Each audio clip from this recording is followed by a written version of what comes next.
decides I'm lying just because I am a girl. Let me start by saying I know it sounds like I am in the wrong, that he must have a reason to think I'm lying about my roles so I can succeed or something.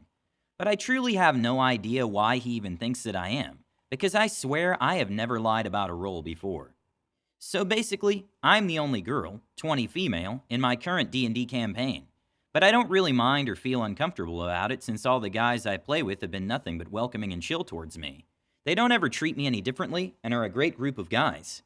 My only grievance is that the DM has made comments since I started playing with them about how every female he has played with before always lies about their dice rolls, so they can impress all the guys and look better and hotter in their eyes. Which is a super weird thing to bring up in my opinion. I had just started and had shown no signs of lying about anything, so I was already kinda weirded out that he felt the need to bring it up, but whatever. I kinda just brushed it off and said I had played before, and that I don't fake dice rolls, because that ruins the experience, and the risk of the game and my actions, which ruins the game for me and everyone else. DM seemed to accept that and let it go at the time. However, I've noticed that at least once per session, he will make some comment somewhere along the lines of how females just lie all the time. It's what they're biologically good at, and they all lie in games like this to look sexy to the men there. No one at the table really responds when he makes these comments. One of the guys tried once earlier on to mention that was a sexist and off-topic thing to bring up, but the DM got mad at being cut off from sharing his personal life experiences and knowledge, so no one has spoken up about it since. This last session was probably the most risky and dangerous situation the party's been in since the start of the campaign, and there were a few times where I had to roll, and lives were on the line if I failed. Somehow I managed to get at least the bare minimum I needed to succeed. Needed a 15 or higher in most cases, since I usually had advantages. Everyone else was having similar luck though, so I was just hyped that we were rolling lucky that night. I did also have plenty of horrible rolls. Got 2 nat 1s in a row at one point, haha. 2, so it wasn't as if I was only rolling successes the whole session. But the DM seemed to be getting frustrated more and more with each successful roll I announced. He made a comment that I thought at the time was a joke. He chuckled and said it was almost like I was faking it to win with how good my luck was. I had been rolling in front of me where everyone could see though, so nothing was hidden. I didn't think that was any concern that I was cheating, so I just laughed and said that yeah, my luck was wild tonight. Then at the end of the session, the DM said I only had one more save roll to get us out of there, avoiding another fight that would probably end badly for us. I needed a nat 20 or I would fail. One of my party members assisted and so I had advantage, but the odds of success were still low. I rolled both dice, and by some miracle I did it. I rolled a nat 20 on both dice. It was glorious and everyone was super hyped. The DM just looked mad though, and we all joked that he wanted us to fail so he could show off some more characters he made, and do more of the fun combat stuff. He kinda chuckled and said it was something like that. The session then ended calmly with us getting back to our keep and getting set up to rest. Then we called it a night. Everyone packed up and we went our separate ways, assuming that was the end for that night.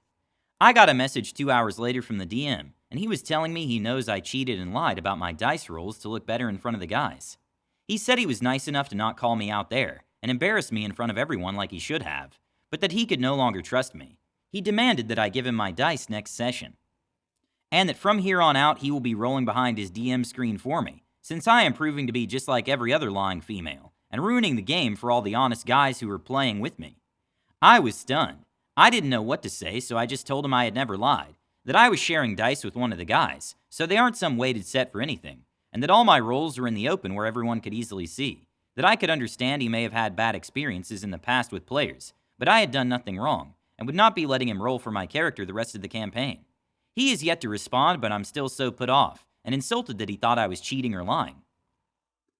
I really like the group I play with, and the campaign story is super interesting, so I don't think I'll be quitting, but I certainly am not going to just sit by and not roll ever again, and I don't know what to do in this situation. If you guessed he has a crush on me, yeah. He asked me out when I was a freshman in high school and he was a senior. We were both in the same clubs, and he seemed nice enough to give a chance to him, so I said yes. We only dated for about a month or two before he got super possessive and controlling and I broke it off. He was still super bitter, so I cut him off entirely up until about 2 years ago. We only reconnected because we live in a small town, and so we share most of the same friends. He has asked me out 3 times since then, and I've turned him down each time. The last attempt he made at asking me out, I very bluntly told him that if he ever asked me out again, I would cut him out of my life permanently. He seemed to get the message, and has, until this game started, actually had been really chill around me, and never pushed my boundaries or said anything creepy. He just acted normally like all the other guys I'm friends with. Some of the other guys have said they'll start to stand up for me in this matter. I screenshotted the conversation I had with DM and sent it to them this morning, and they were all shocked he was acting like that to me. I live in a small town, and so this is the only group to play with around me. If I quit this group, I have no idea when or if I'll be able to play again, and I really do like the other guys in the party. But none of them like to DM, and I'm still super new, and don't really feel comfy trying to DM for the group. The campaign is also like 2/3 of the way done according to the timeline the DM gave us, so I'll probably stick through it for the few sessions we have left, then see if they're online games, I guess, if DM is still acting creepy and like an incel. I realized I didn't put some background info in, trying to stay anonymous and all, but I've known DM and two of the guys since freshman year of high school, when they were both seniors, and DM had sometimes been a nice guy, but he was never this much like an incel or neckbeard, so this behavior was kinda surprising to us, which is why I think they only spoke up once and were kinda confused about it after that. Also, I know last post I was saying I wouldn't leave the game, but a lot of you got through to me. All the advice made me realize that even though he is a phenomenal storyteller and world builder who can craft these beautifully intricate and engaging worlds and NPCs, even the best stories aren't worth putting up with being mistreated. I'll be honest, because of some issues in my past, I tend not to recognize that I don't have to put up with everyone's crap, and I'm allowed to stand up for myself and leave bad situations. So I really did appreciate everyone helping me to realize this was one of those situations to stand my ground, and not back down any. But anyways, on to the actual update of what happened. How it all went down yesterday was not at all what I expected to happen, to be honest. I had shown all the other guys I played with the messages that DM had sent me. I was clear with them that this was not acceptable, and that either they supported me and got DM to straighten his act up, or I was leaving. I also made it clear that I had nothing against them, that I really liked gaming with them and would be happy to continue playing with them with a different DM, if I had to leave, and that we would still be friends outside of the game. All of them were appalled at how he had been acting, and the messages seemed to be the final straw that broke the camel's back. After showing them all the messages, they said they had to talk about some stuff, and would get back to me before the next session, but most were clear that they were on my side in this matter.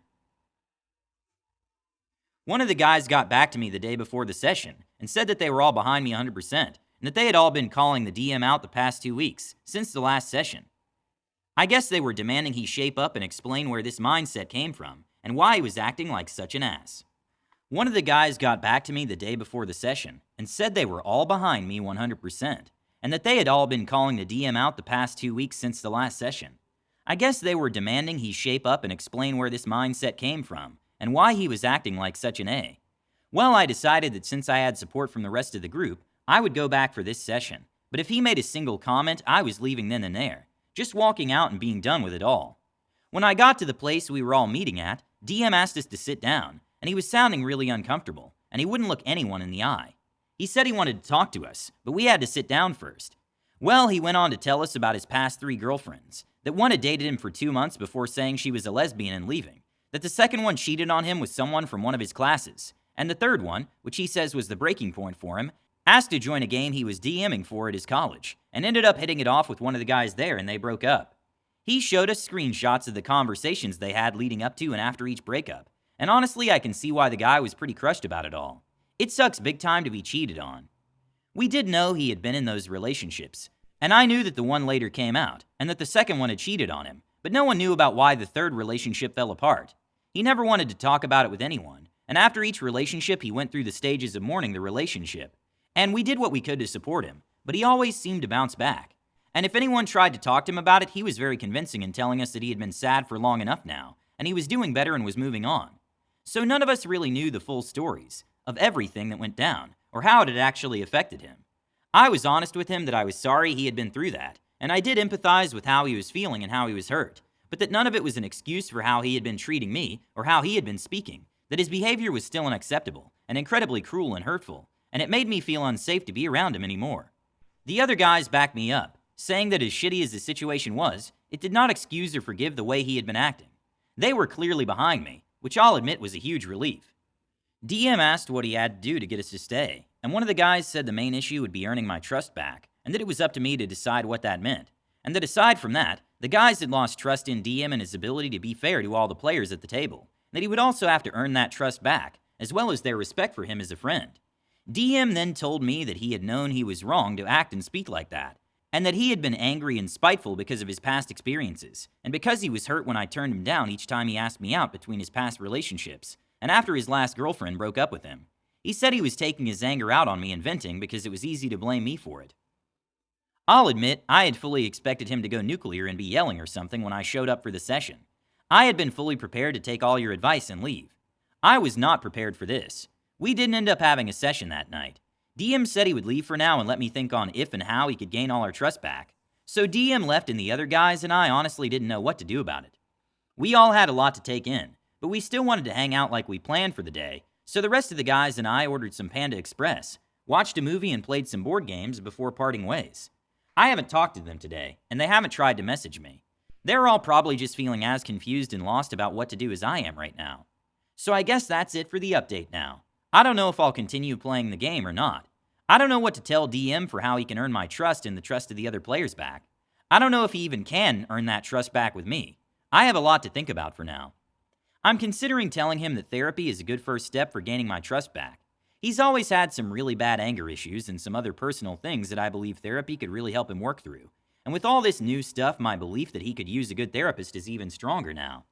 He's always been kind of off-put by the idea of therapy, though, and I remember he was clear he thought it was dumb when I got therapy back during my senior year for some traumas I had been through. But I don't know, maybe this whole situation could be what finally makes him see he can't do it on his own. He already seems to be realizing that his coping methods are only going to lead him to losing several of his friendships. Sorry if it isn't the explosive yelling match ending with one of us storming out of the room in a dramatic climax of the evening, like some of you in the comments were saying you wanted to hear about.